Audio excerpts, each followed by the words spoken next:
प्रेम शुक्ला जी, क्योंकि इनका ये वाला झूठ कॉल आउट करना है। सोने का रेट अभी जो चल रहा है ना, सोने का कमोड बनाने जाते तो 13 लाख नहीं कहता, 13 करोड़ कहता।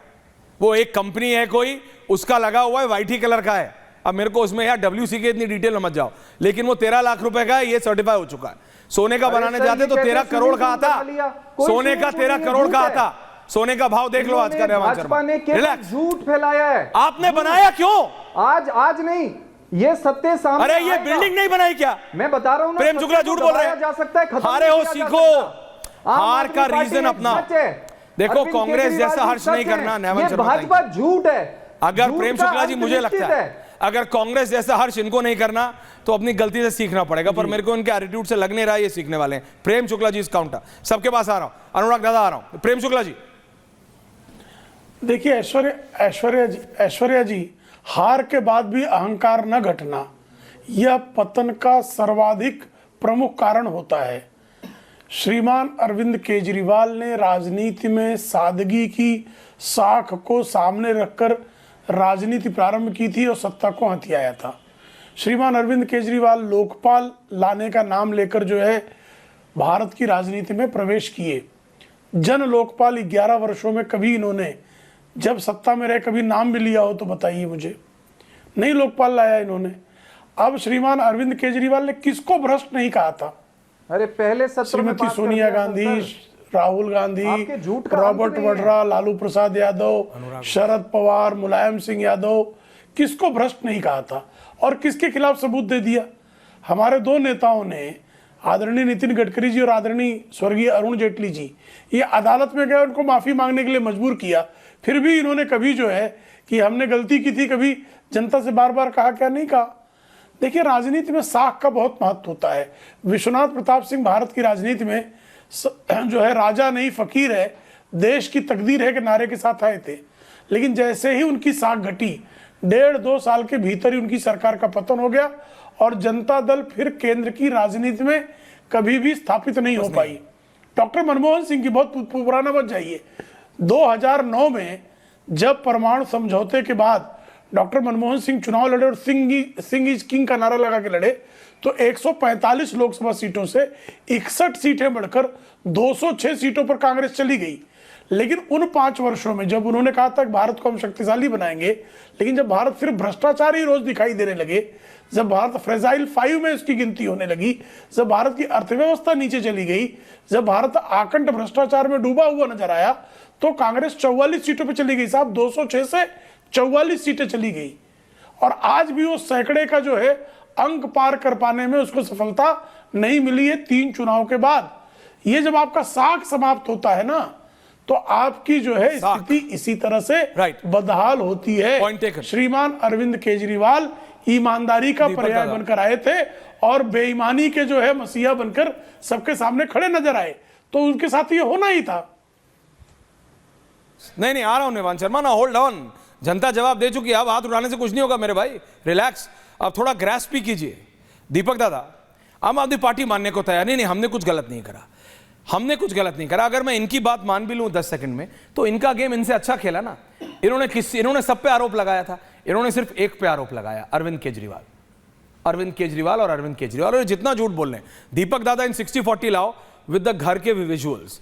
सोने का है, चांदी का है, कि टोटो का है, कि टाटा, मुझे नहीं पता, लेकिन मुझे यह पता है कि ये घर की तस्वीरें दिखा के दीपक दादा, इन्होंने अरविंद केजरीवाल की साख को, वो वैगन आर से लैंड क्रूजर वाली जो इमेज, जो ट्रांजिशन है ना, वो जनता ने बहुत जल्दी ग्रैस्प की है। अरविंद केजरीवाल दिल्ली में क्रांति करके आए थे। अरविंद केजरीवाल दिल्ली में ईमानदारी की राजनीति करने आए थे और आप इस चुनाव में देखिए, उनका सबसे बड़ा नैरेटिव था कट्टर ईमानदारी। वो टूट गया शीश महल के चलते। उनका सबसे बड़ा नैरेटिव था शिक्षा का मॉडल। खुद शिक्षा मंत्री और शराब मंत्री मनीष सिसोदिया चुनाव हार गए। उनका तीसरा सबसे बड़ा मॉडल था मोहल्ला क्लिनिक और स्वास्थ्य का मॉडल। खुद स्वास्थ्य मंत्री सत्येंद्र जैन और दूसरे स्वास्थ्य मंत्री सौरभ भारद्वाज चुनाव हार गए। देखिए, एक बड़ा पुराना गाना है, शीशा हो या दिल हो आखिर टूट जाता है। तो वो जो तिलिस्म था अरविंद केजरीवाल की कट्टर ईमानदार छवि के आसपास, शीश महल के बाद वो टूटा और कई सारे ऐसे लोग अरविंद केजरीवाल की राजनीति में भरोसा करके आए थे, अपने मेन स्ट्रीम काम को छोड़ कर आए थे, अपनी नौकरियां छोड़ कर आए थे, क्योंकि उन्होंने उनको राजनीति बदल जाने की उम्मीद थी, उनका दिल भी तोड़ा। मेरे ख्याल से बात दिल्ली से ऊपर की है ना, इंडिया अलायंस की बात है। एक लौती पार्टी थी कांग्रेस के अलावा जो कि नेशनल पार्टी थी, इट्स नॉट देयर। बट अब फर्क क्या पड़ता है, इंडिया अलायंस है या नहीं है, मुझे तो यही नहीं पता। अब अगला चुनाव आप देख लीजिए, वहां पर जो बिहार में इंडिया अलायंस का चुनाव लड़ा जाएगा वो इंडिया अलायंस का चुनाव नहीं होगा, वो महागठबंधन का चुनाव होगा। उसके बाद अगला चुनाव कहां होगा, उसके बाद अगला चुनाव पश्चिम बंगाल के अंदर होगा, केरल के अंदर होगा, तमिलनाडु के अंदर होगा, जहां जूनियर पार्टनर है। बंगाल में ममता बनर्जी कांग्रेस पार्टी को हाथ नहीं रखने देंगी, वहीं केरल में इंडिया गठबंधन के दो सहयोगी लेफ्ट और कांग्रेस आमने सामने होंगी। और उसके बाद 2027 का उत्तर प्रदेश का चुनाव, जहां पर सबसे पहले अनुराग भदौरिया की पार्टी ये देखेगी कि कितना उनको सहयोग चाहिए, क्योंकि वहां पर अभी थोड़ा वोट बैंक कांग्रेस पार्टी का जरूर हुआ है, लेकिन ये समझना मुश्किल हो जाएगा कि अभी इंडिया अलायंस प्रैक्टिकली है कहां। मुझे व्यवहारिक तौर पर इंडिया अलायंस धरातल पर दिखाई नहीं देता। पंकज दादा, अनुराग जी आ रहा हूं, अखिलेश जी, कहीं भी आप जाइए, सोशल फंक्शन जो आपको पता है, राजनेता आर 24/7 पीपल, वो कहीं भी जाते हैं बात राजनीति की होती है। पंजाब में बादल साहब के घर में शादी है, सब पहुंचे हैं, पीयूष गोयल भी हैं, गडकरी जी भी हैं, अखिलेश जी भी हैं। बात क्या हो रही है यार, ये इलेक्शन में क्या हो रहा है, मिल्कीपुर में क्या हुआ, दिल्ली में क्या हुआ, सब ये बात कर रहे हैं, क्योंकि सबको चिंता है कि भाई what is happening in politics, राजनीति में हो क्या रहा है। अनुराग दादा, कैमरे पे आके ईवीएम बोलना अलग बात है, बात समझिए कि आखिरकार दिल्ली में जो हुआ है वो क्यों हुआ है। अरविंद केजरीवाल ये हर्ष से फर्श पे क्यों आए हैं, और फर्श से हर्ष पे भी गए थे, इसी जनता ने पहुंचाया था, वापस डाउनवर्ड ट्रैक भी जनता नहीं दिखाया। ये आप अलायंस वालों को बहुत समझने की जरूरत है, अगर अलायंस है तो। जी प्रेम जी को लाइए मेरी जगह। देखिए ऐश्वर्या जी कि झूठ ने इतने पैर पसार लिए हैं कि विश्वास भी अब हिचकोले खाने लगा है। ये सही साबित हो रहा है, इतना झूठ फैलाया जाता है, इतना झूठ भारतीय जनता पार्टी के माध्यम से फैलाया जाता है। अब देखिए सवाल ये है कि जिस तरह की घटना आज माननीय सर्वोच्च न्यायालय ने भी बोला कि भाई आप ये जो वादा करते हैं फ्रीबी वाला कि हम आएंगे, ये फ्री कर देंगे, वो फ्री कर देंगे, उसकी निंदा की उन्होंने कहा ये ठीक नहीं है। भारतीय जनता पार्टी ने सबसे ज़्यादा भी दिल्ली में किया है ये, सबसे ज़्यादा, और इससे उन्होंने साफ कहा है कि लोगों की काम करने की इच्छा खत्म हो रही है। जो आप एक करोड़ों लोगों को फ्री बांट रहे हैं, तो ये सुप्रीम कोर्ट ने बोला, लेकिन इस पे भारतीय जनता पार्टी सन्नाटे में चली गई है, कोई कुछ बोलने को तैयार नहीं है। प्रेम शुक्ला जी बैठे, ये भी सन्नाटे में है, बोल देंगे तो फिर जवाब क्या देंगे कि हमने भी तो इतने वादे किए हैं लगातार, 2014 से तो हम फ्री बांटने का ही वादा करते चले आ रहे हैं, लेकिन पैर पे नहीं खड़ा करेंगे।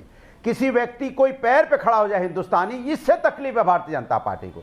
भारतीय जनता पार्टी ये करना ही नहीं चाहती कोई व्यक्ति अपने पैर पे खड़ा हो जाए, अपनी नौकरी करने लग जाए, सम्मान से जीने लग जाए, घर में 4 पैसे कमा के आए, वो नहीं। हम 80 करोड़ लोगों को फ्री में अनाज दे रहे हैं, उसकी बाबी देखो अभी चौड़े होके कैसे बोलेंगे, लेकिन ये नहीं बोलेंगे कि कैसे सब बोलने का क्या औचित्य है। अनुराग भदौरिया, सवाल ये नहीं है ऐश्वर्या, नहीं अनुराग जी, सवाल ये है, आप मुझे सवाल सिखाना बंद करिए और अपनी राजनीति ठीक करिए।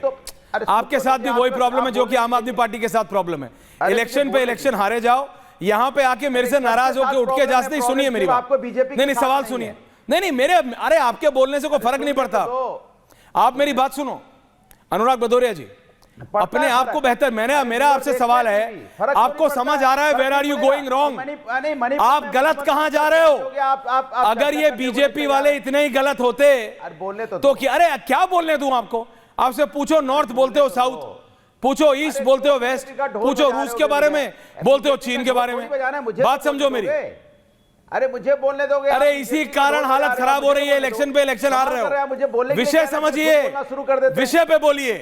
अरे ठीक है, गलती समझे कि नहीं, अलग बात है, लेकिन आप तो इंटरनेट में दिक्कत है, हमें बोलने दो, इलेक्शन हारेंगे। बोलिए। आप क्या ढोल बजा रहे, मुझे बोलने दो। आपने मुझे बोलने को बोला, खुद बोलना शुरू कर दिया।